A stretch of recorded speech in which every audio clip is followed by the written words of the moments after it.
क्या आपको मालूम है कि शादी की पहली रात को सुहागरात क्यों कहते हैं?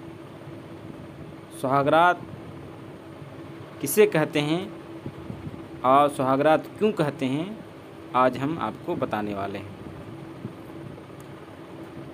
हम आपको बताते हैं कि शादी की पहली रात को सुहागरात इसलिए कहते हैं कि जब लड़का लड़की दोनों नई शादी होती है और सुहागन होने के बाद यह उसकी पहली रात होती है, यानी लड़की की पहली रात होती है, इसलिए उसे सुहागरात कहा जाता है।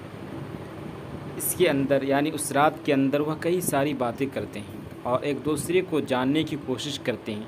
जब कोई दो अजनबी लोग शादी करते हैं और उसके बाद उनकी पहली रात होती है तो उस रात को सुहागरात कहते हैं। आप लोग को पता चल ही गया होगा कि सुहागरात किसे कहते हैं और सुहागरात में क्या किया जाता है। दो अजनबी शख्स आपस में मिलते हैं और राज़ो नियाज़ की बातें करते हैं, वह सुहागन बनी होती है, इसलिए इस रात को सुहागरात कहते हैं।